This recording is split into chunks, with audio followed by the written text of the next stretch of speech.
ouvintes do Escuta Essa História, aqui é a Monize e nós estamos hoje com a colega Renata Emanuele para o nosso segundo episódio do podcast. E hoje a gente vai falar sobre o trabalho da Renata, que se chama A Consolidação da Igreja na Idade Média a partir do Merlin, de Robert de Boron.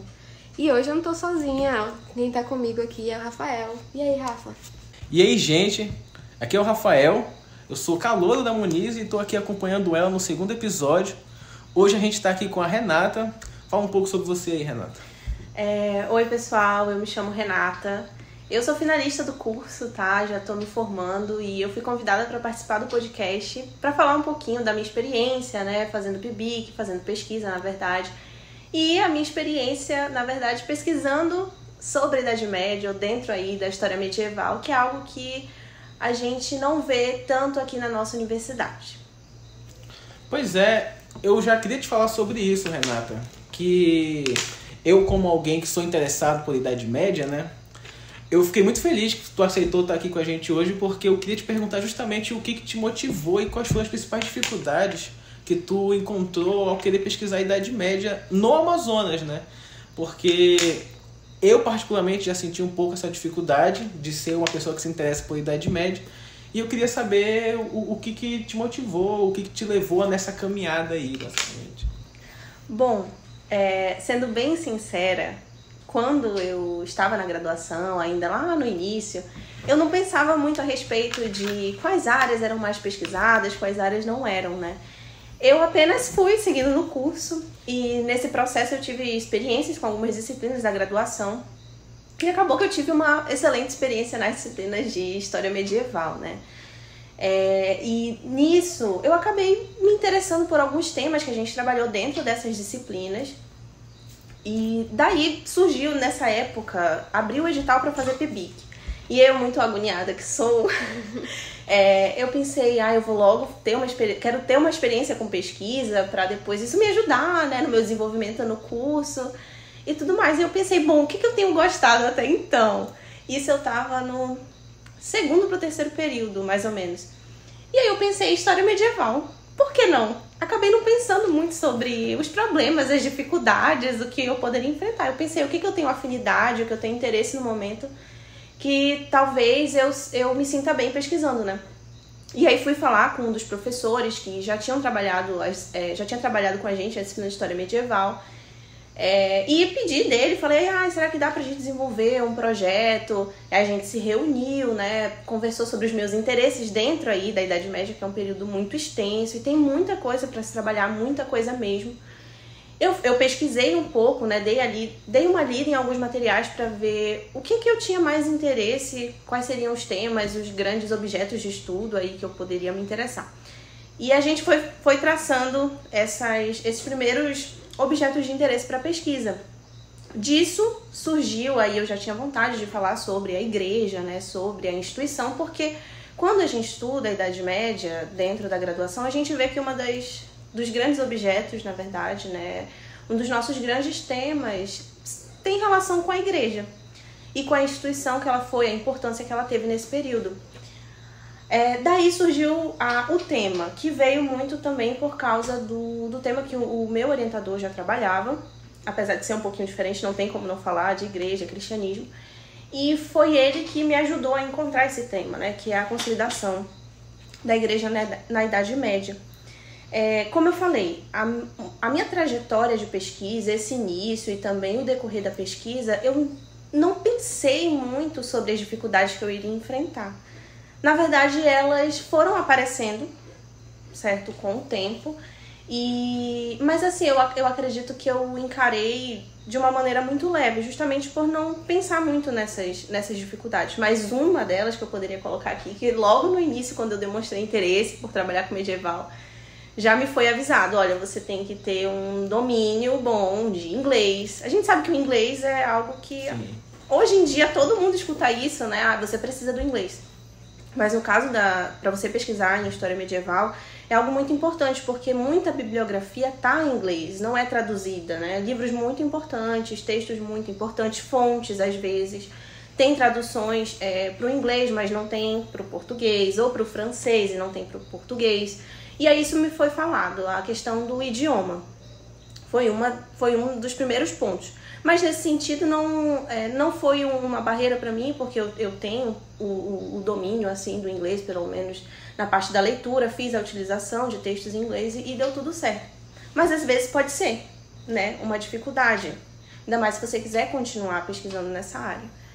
Além disso, uma das coisas que eu confesso que eu senti muita falta, e para mim foi uma dificuldade durante o meu processo, a minha trajetória pesquisando em história medieval, foi a falta de diálogo, digamos assim, com colegas. É muito legal quando você está pesquisando sobre alguma coisa, ou quando você se interessa e lê sobre alguma coisa, você trocar uma ideia, né, com as pessoas que também têm os mesmos interesses. E apesar de ter, sim, colegas aqui na graduação que trabalham com história medieval, não são tantos, tá? Então, antes de mim, tinha uma outra orientanda, né, que é a Daniele, que agora está no mestrado. E eu já conhecia a Dani e a gente eu conversava muito com ela, na verdade pedia muito a ajuda dela, foi muito bom ter ela. E assim, tinha ela, mas os meus colegas de graduação, a maioria na verdade não tinha interesse nessa área, então eu sentia um pouco de falta disso. Esse diálogo, pessoas para trocar ideias sobre os temas relacionados à Idade Média. Então foi um ponto para mim. Mas essas barreiras, né, ou essas dificuldades relacionadas a idioma, comunicação, conversa com outros colegas que tenham o mesmo interesse, apesar de terem sido um pouco difíceis, elas foram superáveis, sabe? E eu posso dizer que a minha experiência pesquisando em história medieval ela foi bem tranquila. Nessa primeira pesquisa que eu desenvolvi na graduação, né, eu tive uma experiência muito boa. Então, assim, apesar das dificuldades, é possível.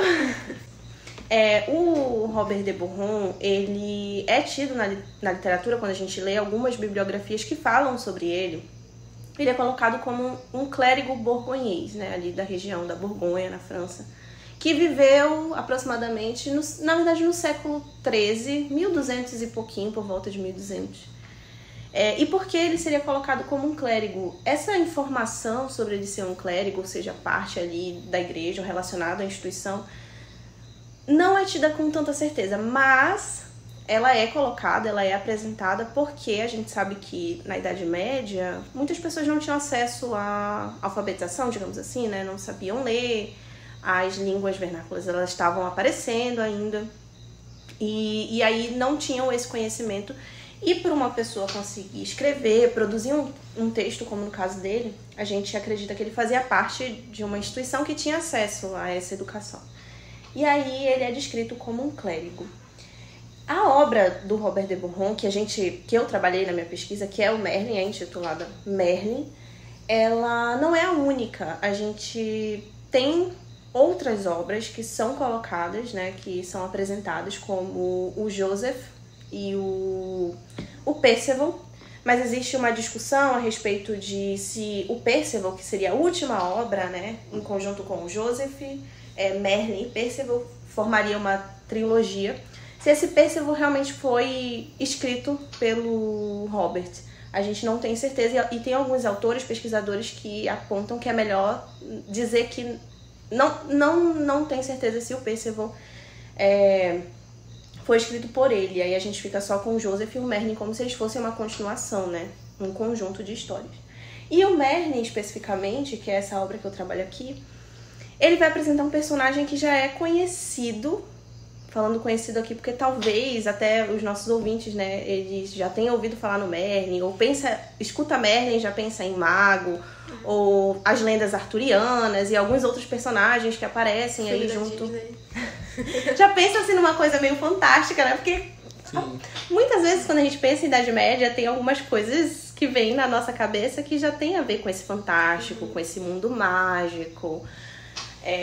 E o Merlin é um personagem que a gente pensa Merlin, pensa mago, pensa um pouco desses conhecimentos mágicos.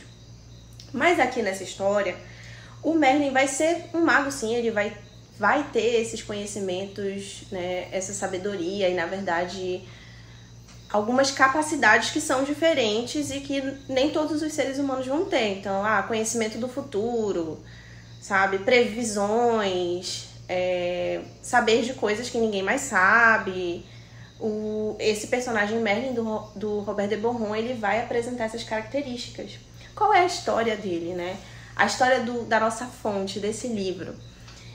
O Merlin, ele é o resultado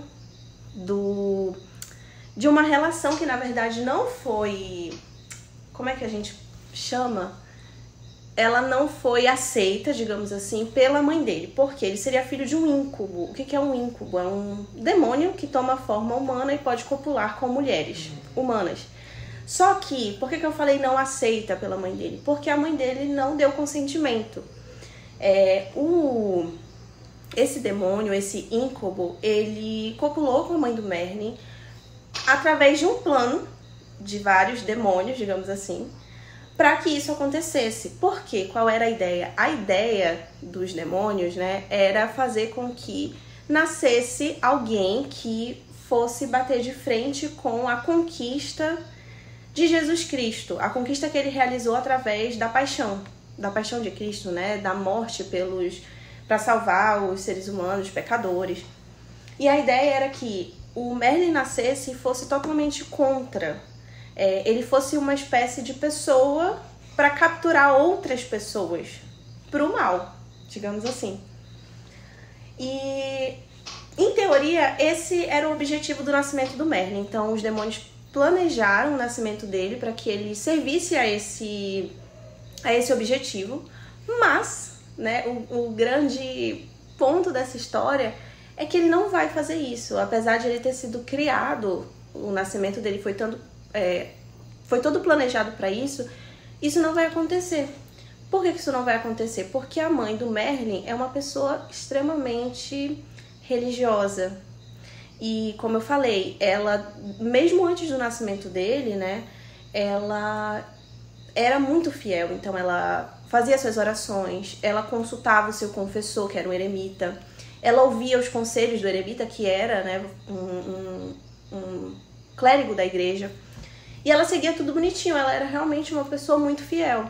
E graças à fé dela, no livro a gente vê isso, o Merlin foi, digamos assim, salvo das garras do mal. Ele não serviu aos interesses, aos objetivos desses demônios.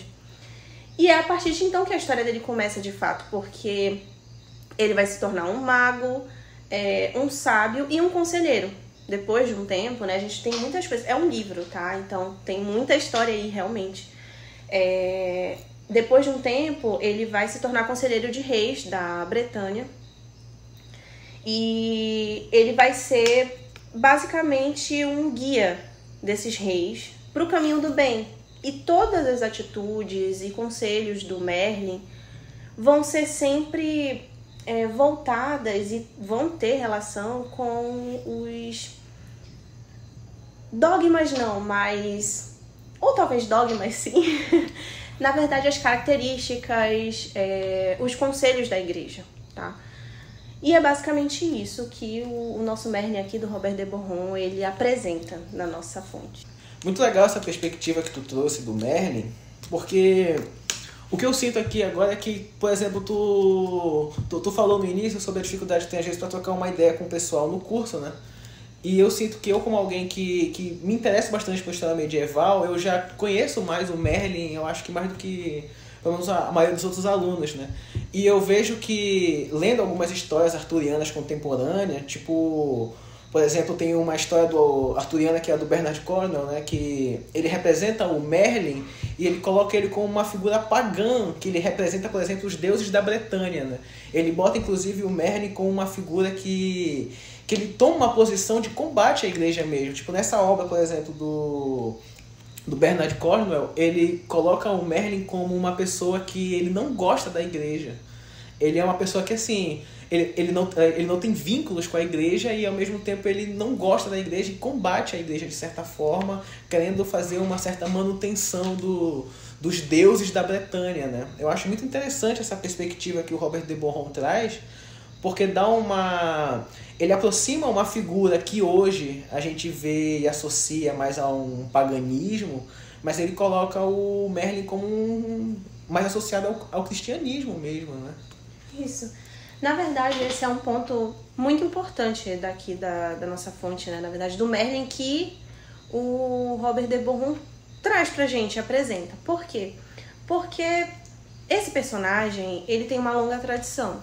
Ele não surge aqui com o Robert de Boron. Antes do Robert de Boron, a gente tem outros Merlins, digamos assim. Não dá pra dizer que é o mesmo, porque eles têm características diferentes.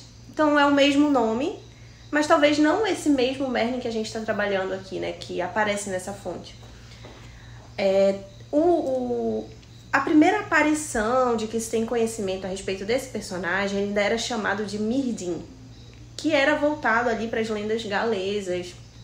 E depois ele tem outras reconfigurações voltadas para lendas celtas também. E um pouco depois ele aparece com outros autores que a gente tem resquícios, tem os escritos deles, como o Geoffrey de Monmouth, tá?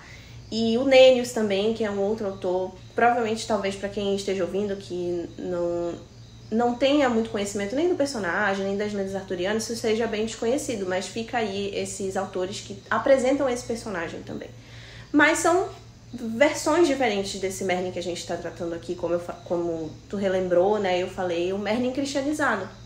A gente tinha o Merlin selvagem, o Merlin que aparece antes desse Merlin aqui do Robert de Boron, que é um Merlin que ele vivia uma vida normal e do nada ele tem uma situação na vida dele que ele fica desiludido, basicamente. Ele vai pra floresta e dizem, né, que ele ficou louco.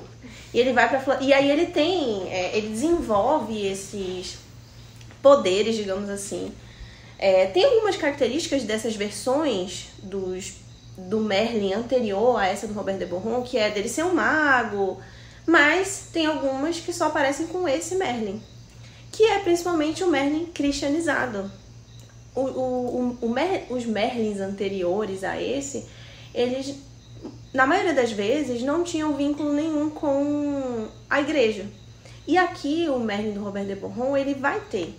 Na verdade, não necessariamente com a igreja, né? Através dele, a gente vê características e pensamentos e ideias, práticas que a igreja, de certa forma, vai propagar, vai tentar propagar, né? É bem característico dela na Idade Média, nesse período aí do século X até o século XIII.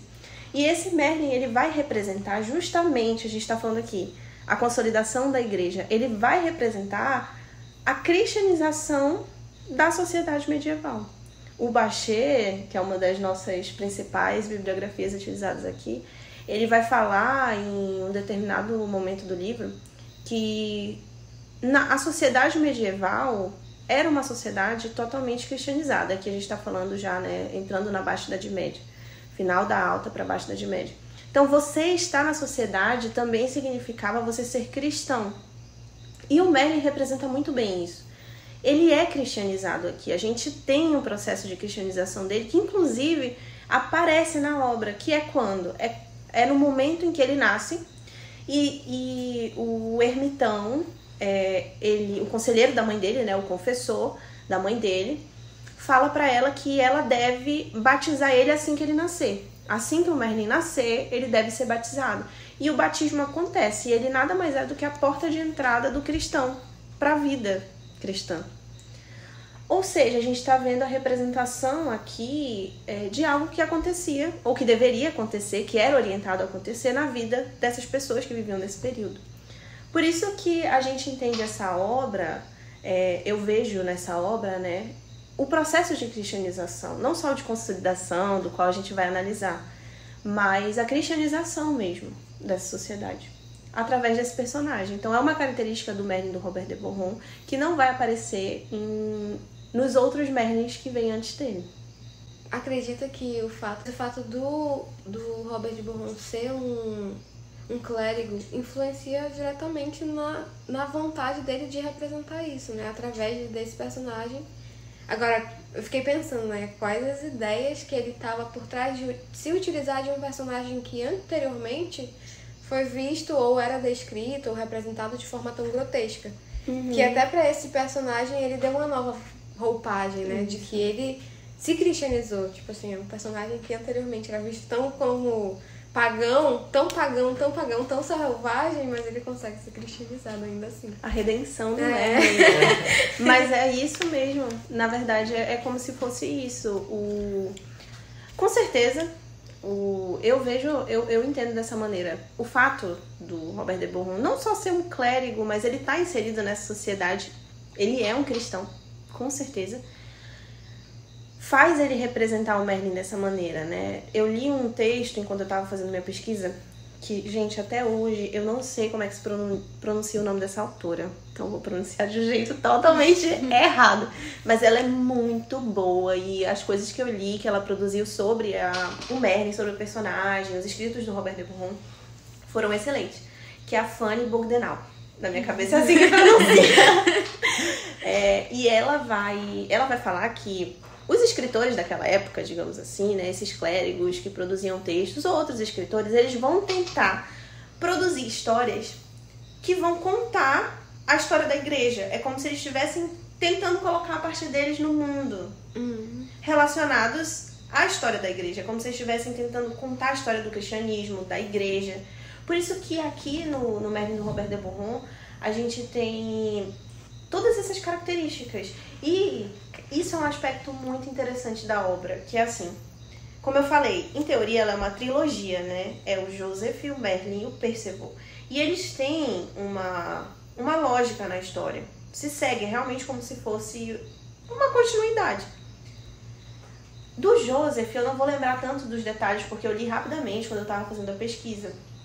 Mas o Merlin já começa com a questão da redenção, da paixão de Cristo. Não sei se vocês fizeram catecismo, mas eu cresci na igreja católica, né? Então, enfim, vivi ali naquele ambiente. E eu lembro que a questão da redenção, da paixão de Cristo, Jesus morreu na cruz por nós, ela era muito colocada. Não, essa é a sua chance, sabe? Você se salvou, Deus salvou você por causa disso. E a história do Merlin do Robert de Boron começa com a redenção. A primeira cena é os demônios em concílio, falando sobre Jesus Cristo morreu e salvou várias almas, tanto as que já estavam no inferno quanto as que ainda não estavam, as que, digamos, os vivos, né, mas que eram grandes pecadores. E por causa disso ele conquistou muita gente. O que a gente vai fazer para reconquistar essas pessoas? Tipo assim, é como se fosse a teoria da conspiração, né? O que a gente vai fazer para reconquistar essas pessoas aí que Jesus Cristo salvou nesse ato dele de grande amor pela humanidade? Como a gente pode trazer essas pessoas para o mau caminho de novo, né? É como se fosse isso. Não fica explícito, mas é como se fosse isso. Eles estão realmente ali bolando um plano para tentar reconquistar as pessoas que foram conquistadas nesse processo, né, de sofrimento de Jesus Cristo. A morte dele na cruz, entendeu? Que massa. Cara, é muito, assim, sério, é toda uma... Tem realmente tem um sentido, entendeu? Não é uma história que foi simplesmente criada. Tipo, eu vou criar uma ficção aqui. Claro, a gente imagina que seja uma ficção, tem muita coisa inventada, mas... Tinha um objetivo. Tinha um objetivo, perfeito. Tinha um objetivo, entendeu? O Robert de Boron estava tentando contar a versão dele dessa história da igreja do cristianismo. É legal também a gente entender que nesse momento, para eles, essa ideia de Jesus e de demônios era algo que era normal para eles, né? Fazia parte do dia a dia deles acreditar no divino, essas coisas.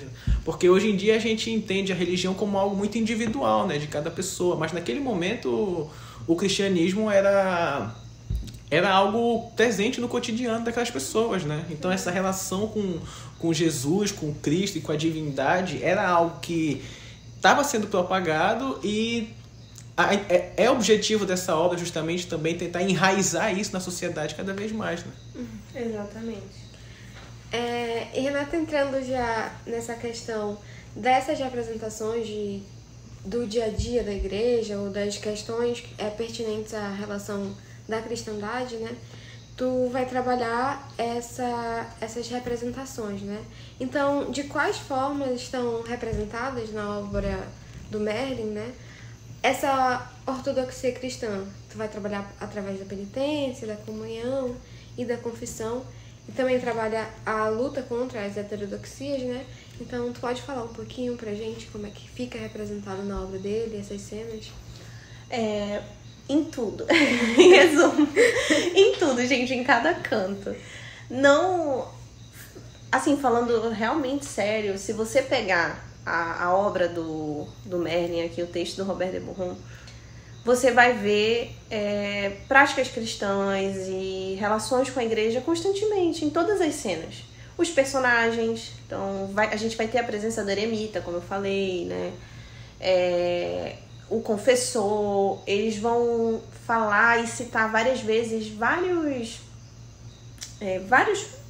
práticas e ritos que fazem parte da igreja até hoje, então que a gente conhece até hoje. É claro, elas não são exatamente as mesmas, elas foram modificadas com o tempo, mas o nome, né, a semelhança ainda existe. E então a gente vê essa ortodoxia, essas práticas, porque a ortodoxia que a gente fala aqui é basicamente as práticas cristãs em todas as cenas.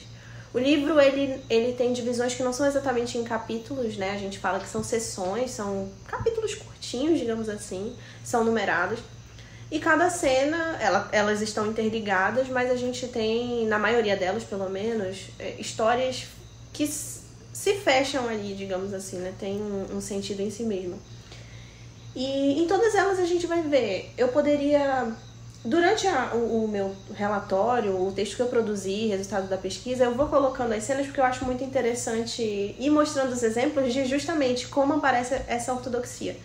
Como tu bem colocou, eu escolhi, né, foi selecionado aí algumas, principalmente alguns ritos e práticas como a confissão, a comunhão, a penitência, que são as principais que a gente vê aí dos ritos, dogmas e práticas da igreja, que vão estar presentes na vida dos cristãos, ou deveriam estar presentes, por isso elas são bastante reforçadas. E elas vão aparecer em vários momentos. Vou dar um exemplo para ficar mais claro, né? Eu já falei de um personagem que é a mãe do Merlin. Ela é central. Digamos assim, as ações dela foram essenciais para que o Merlin não servisse aos objetivos dos demônios, né? O objetivo para o qual ele foi criado. E por quê? Porque ela seguia as dicas, né, os conselhos do eremita, e ela seguia certinho, ela realizava algumas das práticas, como confissão. Ela se confessava regularmente. Então, ela pensava alguma coisa ruim, ela já estava lá com o conselheiro dela. Ela ia lá e se confessava. Quando ela... A cena em que ela meio que concebe o Merlin, né, gente, ela é bem complexa. Mas no dia seguinte, quando ela acorda e ela percebe o que aconteceu, ela vai correndo pro conselheiro dela, pro eremita, e conta pra ele: olha, eu não sei o que aconteceu, né, e eu me arrependo, estou arrependida, porque o primeiro passo da confissão é o arrependimento. Eu estou arrependida, pelo amor de Deus, me diz o que eu faço, porque eu quero ser salva. A gente tem muito essa presença da salvação aqui, que era uma premissa muito importante, é o que guia a obra. As pessoas naquele momento, elas queriam conseguir os benefícios que viriam, né, após a morte, então as promessas de vida eterna, de salvação. E ela fala: olha, eu quero ser salva, então o que eu preciso fazer? E aí o eremita vai aconselhar ela, ele vai dizer: olha, não, então você primeiro se arrepende e depois você já está se confessando. Você vai para casa e durma de luz acesa, porque tinha toda a simbologia de que o escuro, né, deixava mais propício para coisas ruins, então tinha essa relação com o mal.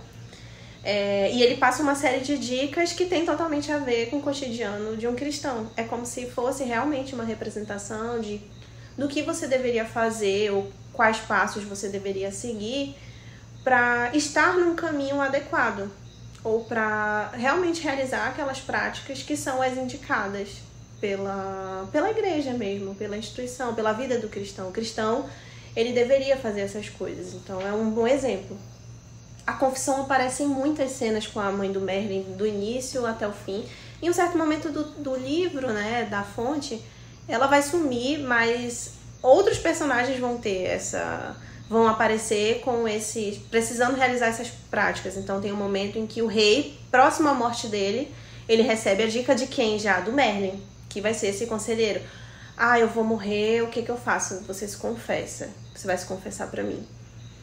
Ou tem uma outra cena em que um outro rei tá prestes a lutar uma batalha muito importante e o que ele precisa fazer? Não, você precisa se confessar, os seus soldados têm que realizar a oração. E muitas vezes a gente escuta, na verdade a gente vê na obra sendo falado assim, parece até uma receita, né? A gente vê certinho. Tem que acreditar na Santíssima Trindade, tem que acreditar na igreja e defender a cristandade.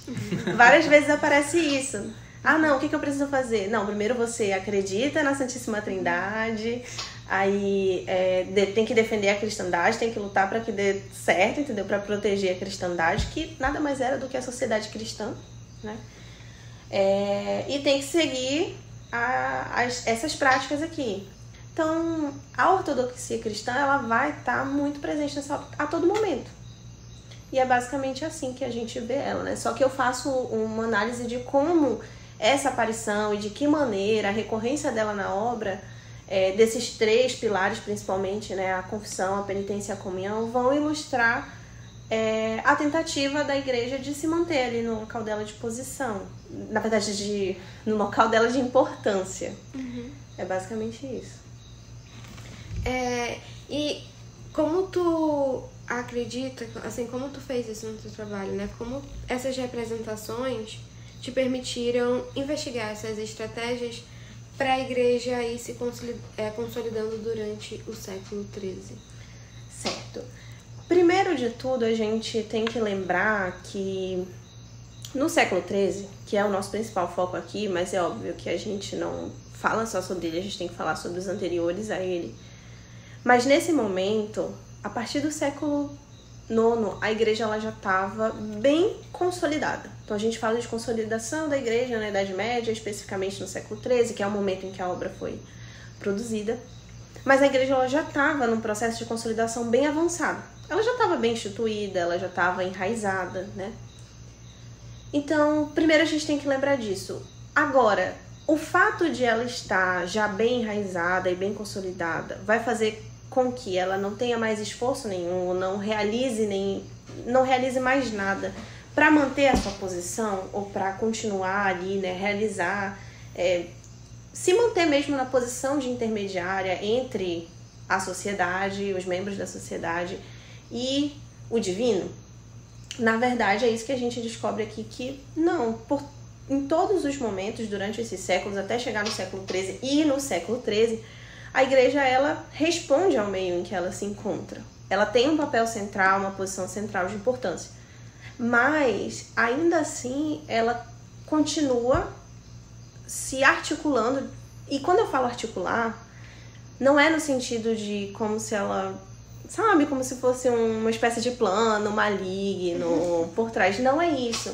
É justamente uma instituição que corresponde, na verdade, responde ao meio em que ela está. A gente tem mudanças na sociedade na passagem da Alta Idade Média para a Baixa Idade Média. Então, ali no século IX ao século XII e XIII, a gente tem transformações acontecendo. Que transformações são essas? Transformações no sentido econômico, social, né? A gente, lá na Alta Idade Média, a sociedade estava mais no espaço do campo. Ela não estava tanto no espaço urbano. O espaço urbano deixou de existir, mas ela estava mais concentrada nesse espaço rural, digamos assim. E a partir do século IX, começam a ocorrer alguns movimentos de desenvolvimento. Então, a agricultura começa a se desenvolver. E as explicações para isso a gente sabe que não são fáceis, né? Quem começa primeiro? A agricultura que começa a se desenvolver, são as técnicas da agricultura que melhoram e a agricultura começa a melhorar e as pessoas morrem menos, né? Porque tinha uma alta taxa de mortalidade. Existe uma imprecisão em relação a essa explicação, a ordem das coisas, mas o fato é, acontece um desenvolvimento. E esse desenvolvimento econômico, social, cultural faz com que depois de um tempo as pessoas comecem a retornar às cidades e a vida urbana, o comércio começa a acontecer, começam a acontecer trocas culturais, porque o comércio retorna, né? Vem pessoas diferentes e vão pessoas diferentes de locais diferentes. E aí, nisso, as pessoas estão num espaço mais urbano, elas começam a ter contato com outras coisas e vai surgir muito a imagem do sagrado e do profano.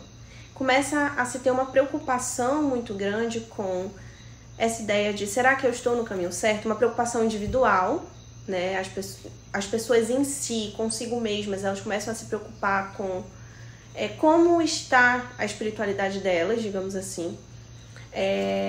E essa preocupação, esse medo de não estar no caminho certo, de estar muito perto daquilo que não é legal, sabe? Não estar perto do sagrado, na verdade está mais perto do profano, também vai contribuir, essa preocupação vai contribuir para algumas mudanças que a igreja vai fazer.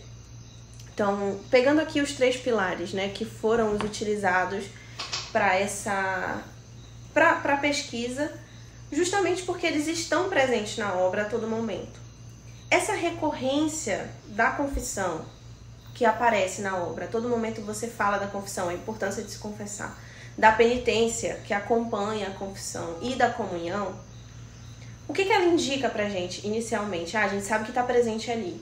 E aí eu pensei, o que essa recorrência ela vai indicar? Provavelmente uma necessidade de você mostrar para aquela sociedade que é preciso realizar, né? De que é preciso estar em dia com essas práticas, digamos assim. Mas por quê? Por que essas práticas elas seriam tão reforçadas ou tão necessárias? Aí que veio esse trabalho, né, de ficar, e vai da fonte para a bibliografia, para o nosso suporte bibliográfico, os livros dos historiadores. E aí, nesse processo de pesquisa, eu tive conhecimento que no século XIII, em 1215, acontece o Concílio de Latrão, que vai fazer uma renovação de muitas coisas dentro da igreja, né, da instituição. Então, uma delas é em relação à prática da comunhão. A partir daquele momento, você só tinha a obrigação de comungar uma vez no ano, de realizar a comunhão uma vez ao ano, de modo obrigatório, mas você poderia fazer a comunhão outras vezes no ano. E a comunhão leva à confissão, porque existia um ideal de, para você comungar, você precisa estar purificado, mas para você se purificar, você tem que se confessar. E a penitência está vinculada com... Os dogmas estão relacionados, eles não são, digamos assim, autossuficientes, eles estão relacionados. E aí existe essa relação, dar importância para um, o outro automaticamente é necessário, o outro aqui também é necessário, né? A penitência, ela estava bastante ligada com a confissão, porque o ato de você confessar para alguém ou falar para alguém os seus pensamentos, as coisas que você pensa no secreto que não são legais, ou as coisas que você faz, já é uma espécie de humilhação, né? Para alguém que você não conhece, é uma espécie de humilhação. Então eles estavam totalmente relacionados. E esses dogmas, na verdade essas práticas, esses ritos, eles vão ser renovados, reformulados, e a partir deles a gente vai ter uma reafirmação da necessidade de participação da igreja, e da igreja quando eu falo aqui instituição, nesse caso o corpo eclesiástico, né? Os bispos, padres, que vão realizar esse processo de, na verdade, essa função de intermediário. A igreja é uma intermediária. Então você reforça, olha, é preciso você realizar essas práticas aqui, elas são necessárias à vida cristã, elas vão te garantir que você esteja num caminho bom. Mas quem realiza, quem é que faz essa... Quem é que guia essas práticas, esses ritos? São justamente clérigos, né? Pessoas que fazem parte ali da igreja, do corpo eclesiástico. E eles vão realizar essa função de intermediário, porque para você se confessar, você precisa de um confessor. Mas um confessor não é qualquer pessoa. Então a gente tem a igreja reafirmando a posição dela de intermediária entre o cristão e Deus, ou entre o cristão e o divino, enfim. É porque tem essa ideia também de que o confessor, ele é como se fosse um emissário de Deus, assim, né? Para poder ter aquele papel de poder ouvir a pessoa e transmitir essa mensagem, né? É porque na verdade, né, se entende que essas pessoas que vão estar dentro da instituição igreja, elas estão, na verdade, representando, de certa forma, o divino ali. Então não poderia ser qualquer um. E é justamente isso. Então, quando você fala, você precisa fazer isso, mas para isso tem uma pessoa que vai guiar, é meio que você não consegue, não tem como você se desvincular disso, né? Fugir disso, dessa necessidade do papel da igreja e dessas pessoas que estão vinculadas à igreja. E esse entendimento de que essas práticas, como eu falei, confissão, penitência, comunhão, elas estão muito presentes no Merlin. Elas são muito recorrentes. Ou seja, existe uma tentativa de você reafirmar que elas são necessárias. Elas foram reformuladas. Então, vamos aqui... Imaginem que vou dar um exemplo bem que eu nem sei se eu tenho domínio. Mas tem uma regra na escola que era desse jeito. Podia pintar o cabelo antes. E aí, do nada, a escola decidiu que mudou. Não pode mais pintar o cabelo. Você precisa propagar, né, o novo modelo aí, a nova regra, digamos assim. Então, as histórias daquela época, elas, talvez sem querer, né, ou talvez querendo também, elas representavam muito isso, funcionavam como um ensinamento. Mas não dá para afirmar que era o propósito, é o propósito ensinar, é o propósito ser um guia, não. Mas quem lia tinha essas questões reafirmadas. Então, esses dogmas, eles são reafirmados e a reafirmação deles também reafirma a importância da igreja como intermediária. A consolidação aqui, de fato, né, o processo de consolidação que foi colocado do título, ele não é mais um processo de tentativa de se enraizar, ele é uma tentativa de manutenção. Na verdade, é uma manutenção. A igreja, ela responde, né? A igreja instituição, ela vai responder aos acontecimentos, às mudanças sociais e várias outras coisas que acontecem, porque tem muita coisa acontecendo ao mesmo tempo, né? São vários processos. Certeza. E ela vai responder essas coisas, mas ela já não precisa mais se esforçar para se colocar naquela posição, ela já está. Então a consolidação dela é através da manutenção da posição. Me veio uma dúvida agora aqui, então, porque tu falou muito sobre a divisão, né? Alta Idade Média e Baixa Idade Média, né? Então acho que é importante contextualizar para quem está ouvindo a gente, não está muito acostumado com esses termos, de que a Idade Média ela é um período muito amplo, né? Ela vai do século V ao século XV, são 1000 anos de história aí. E do século V ao século X é o que a gente chama mais ou menos de Alta Idade Média. E do século X ao século XV é o que a gente chama de Baixa Idade Média, né? E tem meio que um período ali de transição entre esses dois períodos, né? Que foi o que tu falou sobre o século IX, que é quando ela já está um pouco mais consolidada e tudo mais. E tem uma ideia muito interessante que eu já vi em alguns outros cantos, que durante a Alta Idade Média o pecado ele é visto só em ato, né? Você só peca se você agir propriamente dito, né? Na ação mesmo. Por exemplo, um dos dogmas da igreja seria que você não pode cobiçar a mulher do próximo, algo do tipo, né? E você, durante a Alta Idade Média, você só iria pecar se você tivesse tido alguma certa relação com uma ação direta. Uma ação direta.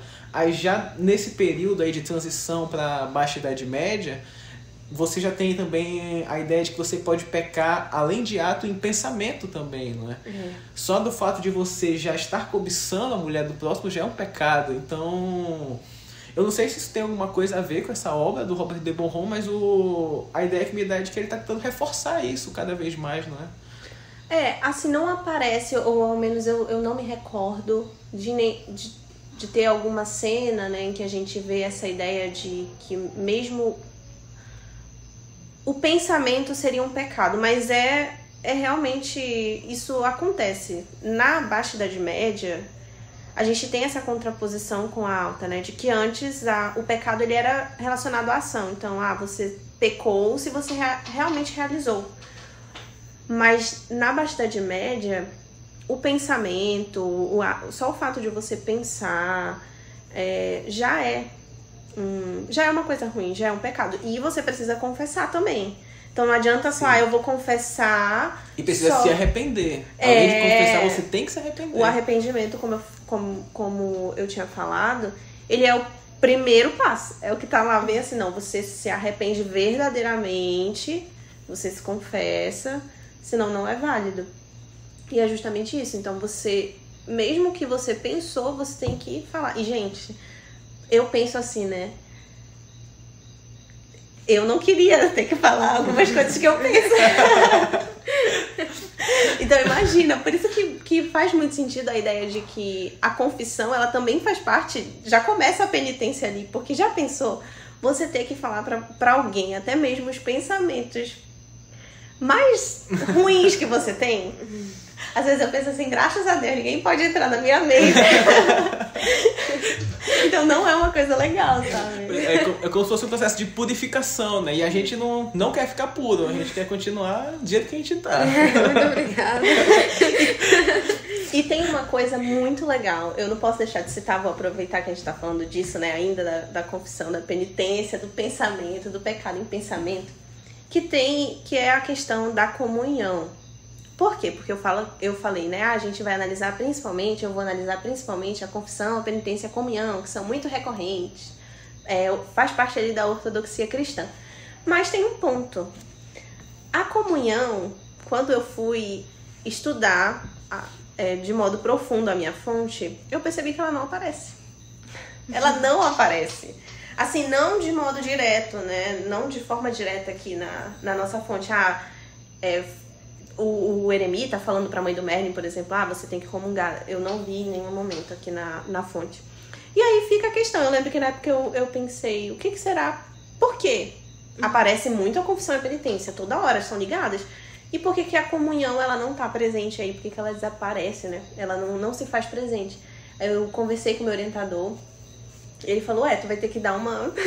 vai ter que fazer o teu trabalho, né? Pesquisa.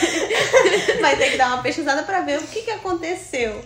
E aí eu fui atrás disso, fui atrás de alguns autores que eu nunca tinha ouvido falar na vida. E eu encontrei uma explicação muito bacana. Que é assim, o rito da comunhão, e tem a ver muito com isso que ele falou da purificação.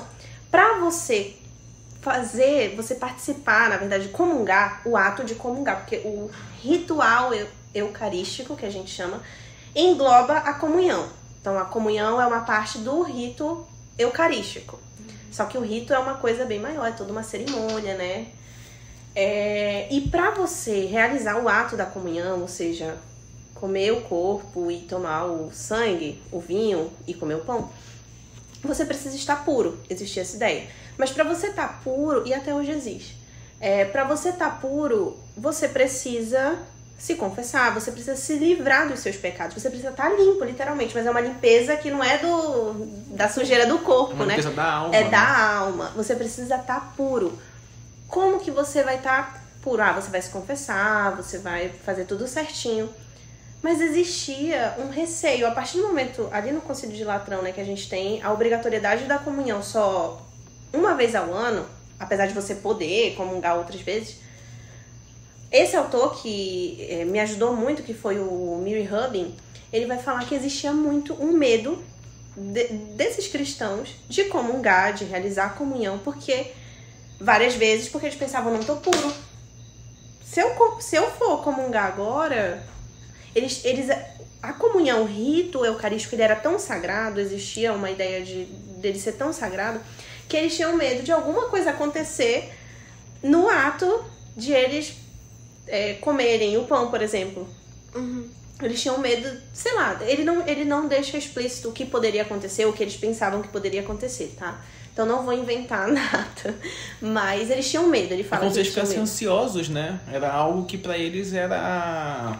Enfim, eles estavam esperando por aquele momento todo e eles não se sentissem prontos, né? Como se eles tivessem sentido uma ansiedade pra chegar naquele momento ali e meio que não dar conta, né? Eu tenho uma prova pra fazer sexta, eu não estudei. Como é que eu vou fazer a prova, entendeu? Aí eles ficam lá, tem uma comunhão sábado, mas eu não sei se eu tô puro o suficiente pra isso. E provavelmente não estava. Né? Porque em uma semana dá pra ter muitos pensamentos diferentes. Eu fico pensando que isso é quase a demonstração de quão grande era a fé deles naquele período, né? De quão forte isso era. Porque e hoje em dia toda missa você tem o ato de comunhão. E com certeza a gente não sabe se as pessoas de fato estão puras e talvez elas não se importem com isso. Mas naquela época era uma coisa, né, realmente importante e grandiosa. Uma coisa que eu ia te perguntar é se... Eu não sei, eu tava com isso na minha cabeça enquanto eu tava falando, que eu lembro que anteriormente, na Alta Idade Média, a comunhão não era um processo que ocorria com recorrência, ou eu não lembro se não ocorria aos leigos. Era algo só voltado pra igreja, não sei. Na verdade, porque assim, e isso tem uma parte que eu não vou conseguir dizer com exata, né, com precisão. Mas o que eu me recordo é que, em parte da Alta Idade Média, a comunhão ela era realizada, ou pelo menos ali, né, entre o século 8, 9, 10, ela era realizada mais uma vez só, que geralmente era no fim da vida das pessoas. Então, se você era uma pessoa comum, era uma vez na vida, entende? Não era sempre. Por isso que essa renovação, essa ideia de que você poderia... Tinha a obrigatoriedade, agora já não era, né, mais nenhuma opção, era uma obrigatoriedade você comungar uma vez no ano. E se você quisesse várias vezes, foi algo muito novo, diferente. Porque antes era uma vez, sabe? Isso é, assim... Ser no final da vida é muito simbólico, né? Porque eu acho que é o momento em que você mais tá arrependido ali, mais que tá pensando no pós-vida. Sim, então, exatamente. Obviamente a pessoa provavelmente vai se purificar de todas as formas possíveis. Vai tentar de todas as maneiras. É a hora da verdade. É isso aí. Pois é, a gente tá chegando no nosso final aqui, no nosso podcast, na nossa conversa com a Renata. Foi muito legal ouvir a experiência dela. E para finalizar, queria saber da Renata como que essa experiência dela pesquisando na graduação, como que isso ajudou ela a se encontrar como historiadora, né? Como que isso auxiliou você nesse seu processo de formação, não só de uma futura professora, mas também de uma historiadora que está pesquisando sobre a Idade Média, de como isso complementou na sua vivência dentro da faculdade e tudo mais. Acho que o primeiro ponto assim que eu posso destacar, que eu considero muito importante dessa experiência para mim, foi, né, óbvio, o aprendizado que eu tive de como pesquisar. Eu nunca tinha desenvolvido uma pesquisa antes, e essa era a minha ansiedade, como eu falei lá no início, eu quero desenvolver uma pesquisa porque eu não sei como desenvolve uma pesquisa, e já eu vou ter que fazer isso, né?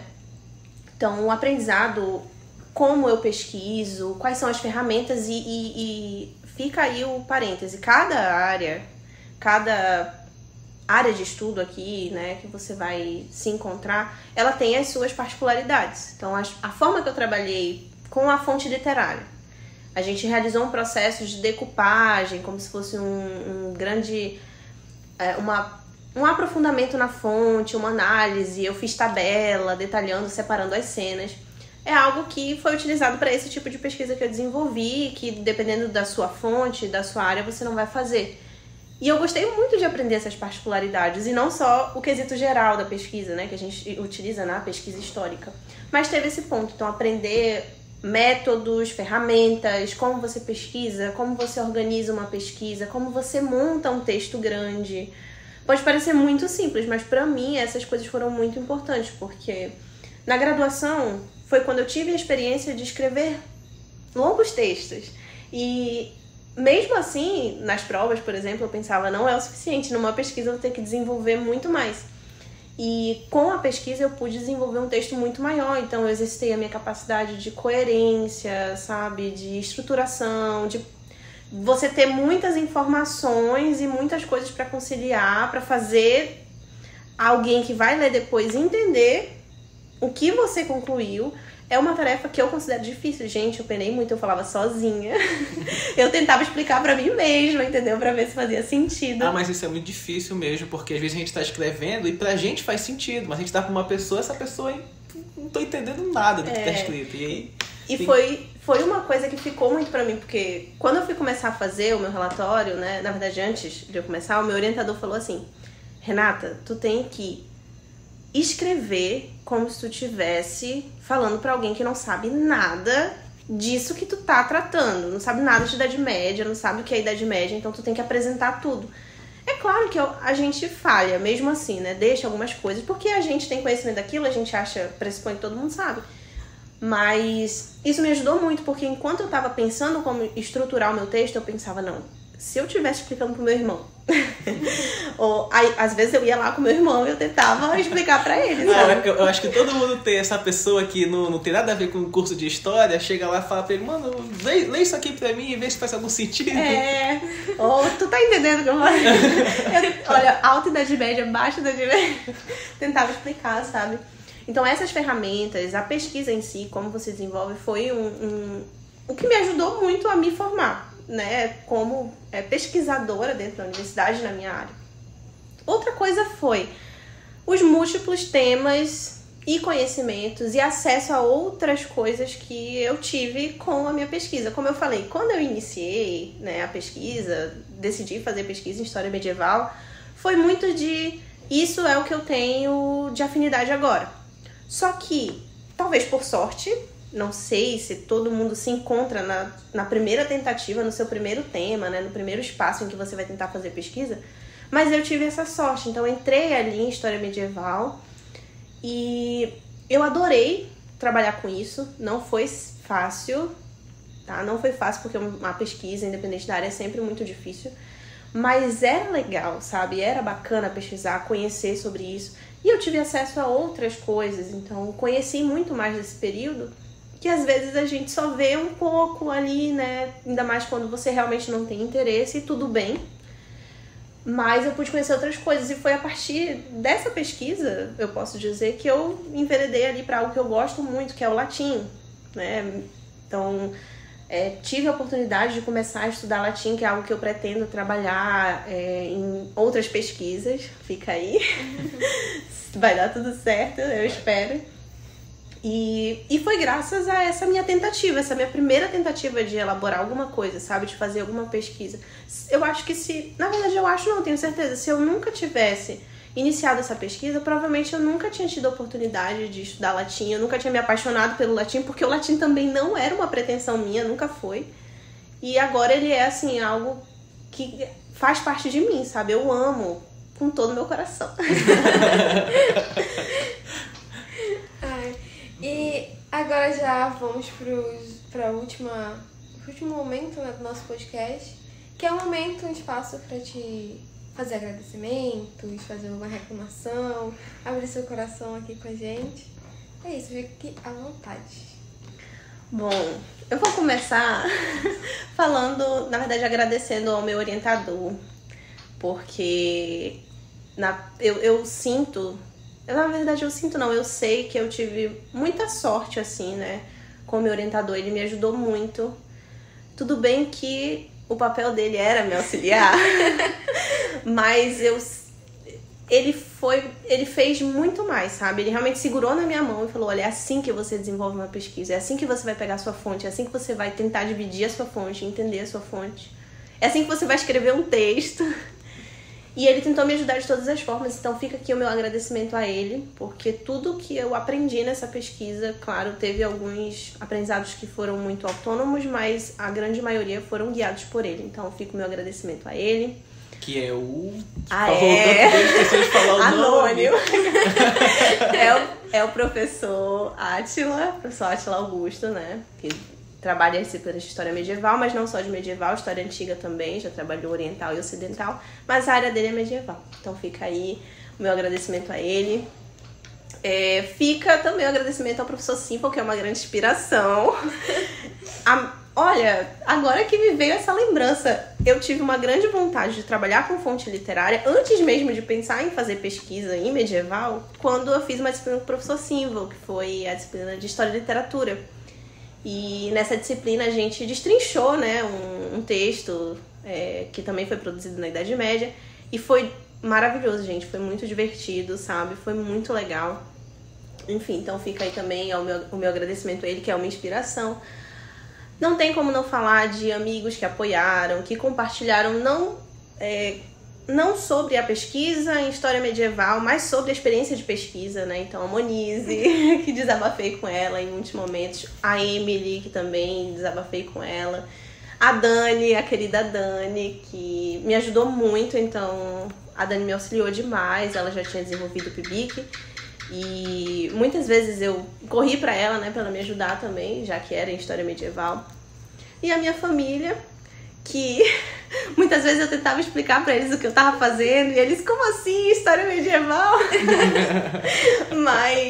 mas que me apoiaram silenciosamente, mas me apoiaram também, o meu irmão que me ouviu, e a vocês que estão me ouvindo agora.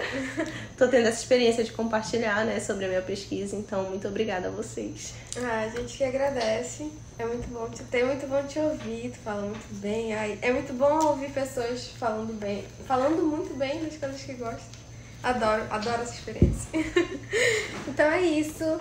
Tchau, galera. Muito obrigada por quem ficou até aqui. E até o próximo episódio. É isso aí, gente. Até a próxima.